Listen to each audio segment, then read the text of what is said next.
Sa magandang araw sa inyong lahat. Ngayon, narito ako sa isa sa bayan sa isla ng Pulillo. At ito yung isa sa maipagmalaki ng isla ng Pulillo. Dahil ang namumuno dito ay ilang beses na pinarangalan bilang mabuting tagapamahala dito sa kanilang bayan. At makikipagkwentuhan tayo kung ano nga ba yung mga sikreto nila at makipapasyalan po natin ang kanilang opisina at kung paano sila tumanggap ng mga kanilang mamamayan at kung paano sila maglingkod. Samahan ninyo ako sa pagbisita at pagkipagkwentuhan sa punong bayan ng Panukulan, Quezon.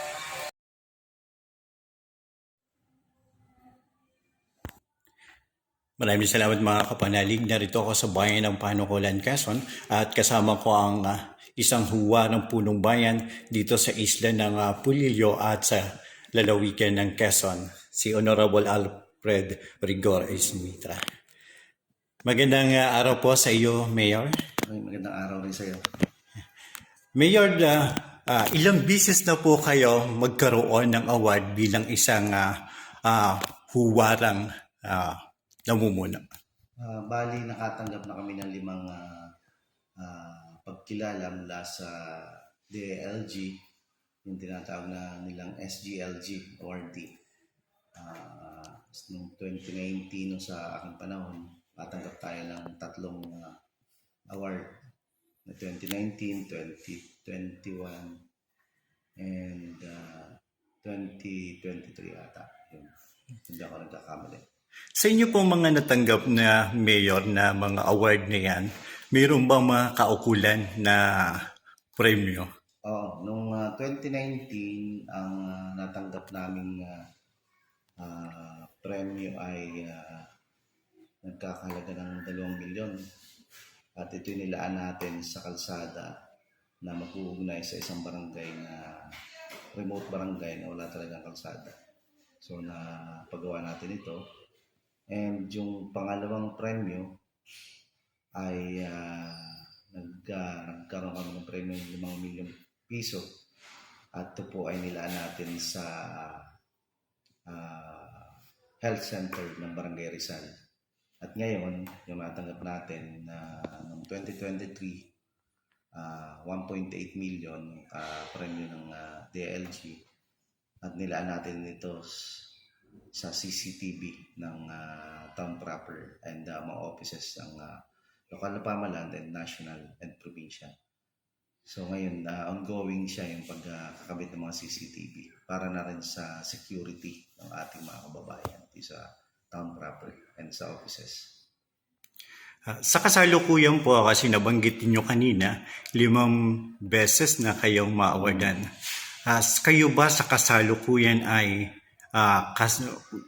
kasali pa rin ba sa posibleng ma-awardan? Ngayon 2024, parang hindi na kami napasama.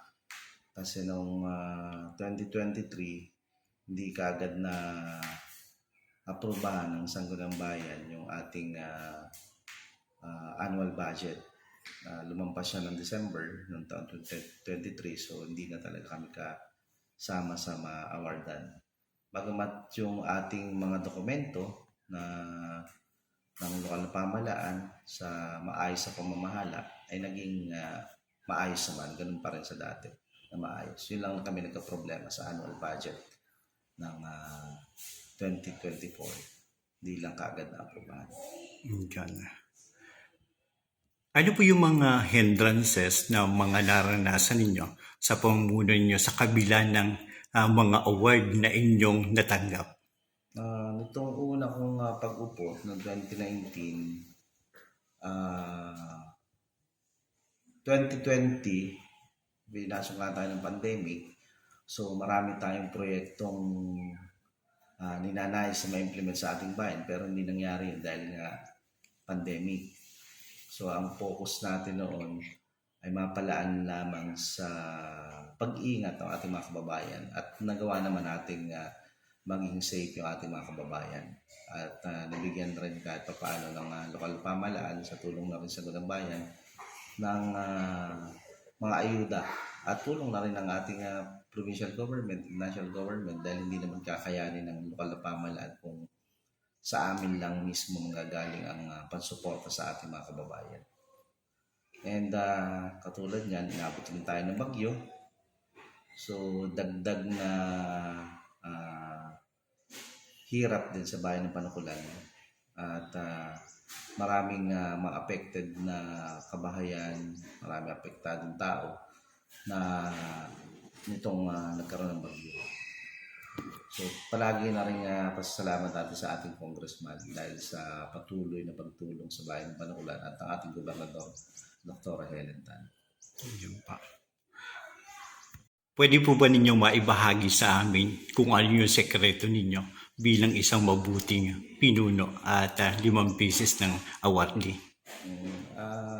Siguro maging matapat ka lang sa iyong tungkulin at maging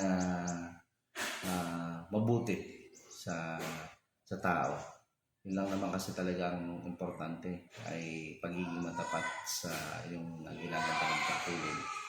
At naibigay mo yung serbisyo at naibaba mo sa mga kababayan mo yung serbisyo dapat. Hindi lang ang tao ang lumalapit sa iyo, dapat parati mo rin ibinababa sa kanila. Dahil napakahirap din sa aming bayan. Dahil marami kaming GIDA barangay na napakahirap puntahan. So ang ginagawa ng lokal na pamahalaan sa pagtulungan ng ating mga departamento ay binababa namin, pinupuntahan namin ng bawat barangay at binababa namin yung serbisyong kinakailangan nila. Mga kapanalig, ito ang mga binabanggit ni Municipal Mayor Alfred Rigor Mitra tungkol sa kanilang mga natanggap na Seal of Good Local Governance noong 2017. Ito yan. Ay kalawa noong 2018. Ay ikatlo, 2019. Ay ikaapat, 2022. At ang ikalima ay 2023. Isang tanda ito bilang isang mabuting namumuno sa lokal na pamahalaan dito sa lalawigan ng Quezon. At hindi lang sa lalawigan ng Quezon, kundi sa buong bansa.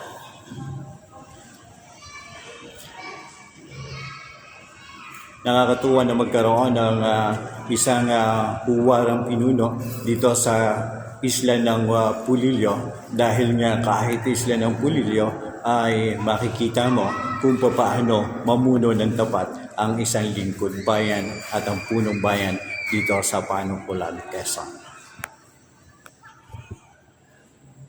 Magandang hapon po. Ako po si Mark Lowell Avellano, Community Affairs Officer ng Bayan ng Panukulan. At the same time, ako po ay designated Public Information Officer dito sa munisipyo. Nais ko pong banggitin sa inyo ang mga accomplishment ng aming punong bayan sa tulong ng mga tanggapan. No? Dito po sa Barangay San Juan, ako napakarami po ng accomplishment, kagaya po ng construction of Municipal Solid Waste Management Equipment Facility. Ito po ay matatagpuan dun sa dito sa Barangay San Juan. Concreting of Pinag-Agan Farm to Market Road. Kayo po ay manggagaling ng bayan ng Pulilio papunta dito sa bayan ng Panukulan, ay madadaanan nyo po yung daan na yun. Construction and Improvement of Municipal Building. Ayan, ito po yung matagal na naming pangarap. Kitang-kita niyo po, ito po yung aming bantayon. Ngayon, sa Barangay Rizal naman po, merong kaming 4 na accomplishment doon. Yung construction po ng multipurpose hall. At the same time, ginagawa din po siyang barangay hall at saka evacuation area facility. Construction of 1-story barangay health station. Napakaganda po ng BHS doon. Construction of barangay health station phase 2. So, 2 phase po yun eh. Tapos, repair and rehabilitation of classroom. Sa Barangay Bunbun naman po ay merong extension of water supply system. Sa Barangay Matangkap, extension of water supply para po dun sa Purok 1 at saka Purok 3. At saka po repair and rehabilitation of classroom. Sa Barangay Pandan, extension of pathway dun po sa Bunungin Street, Purok 4. At saka construction of multipurpose building na ginagamit naman ngayon ng senior citizen persons. Sa Barangay Kinalagte ay improvement of multipurpose building. Barangay Libo, improvement of multipurpose building rin. Nandun sa area ng covered court.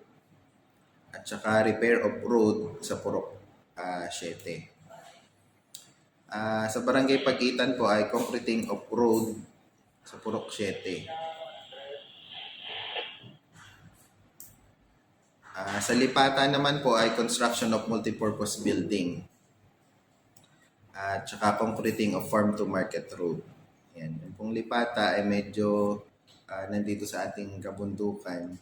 Pero konti na lang po yung kalsada na hindi pa nasisemento doon.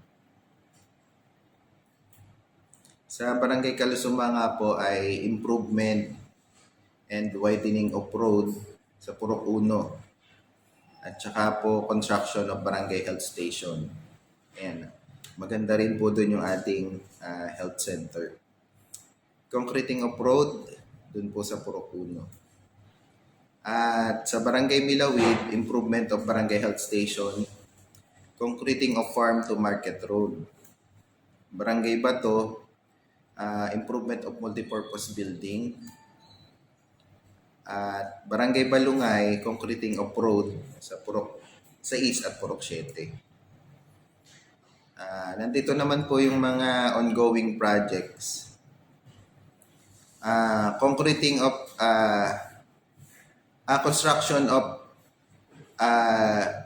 retaining wall sa Barangay Bato. Concreting of Tabal Road sa Barangay Bunbun. Improvement of multipurpose building sa Barangay Bunbun. Extension of seawall sa Barangay Kalasumanga.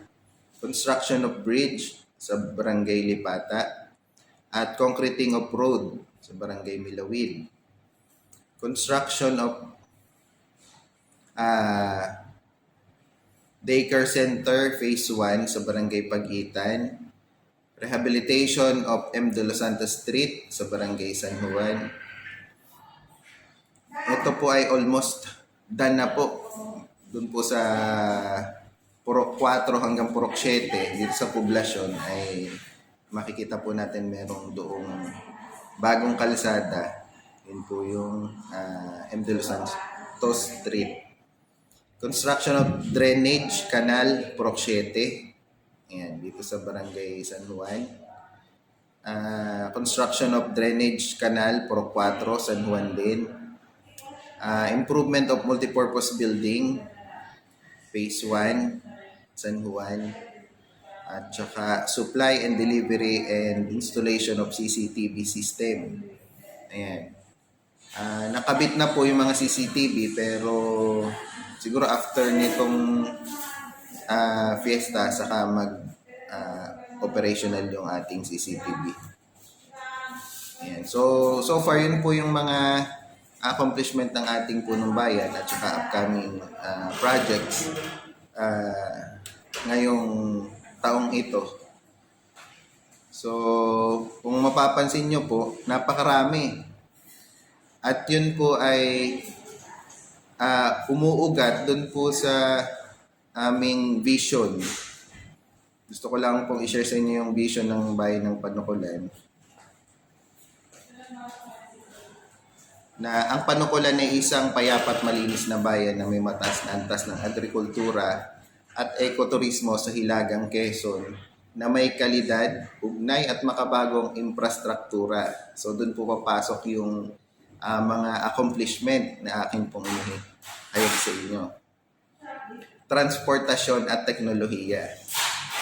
Pinaninirahan ng malusog at responsableng mamamayan na may sapat na kakayahang bumalikwas sa anumang kalamidad o sakuna. Kaya po yung maraming facility, multipurpose building, karamihan po yun ay mga ginagamit din as evacuation facility. Ayan.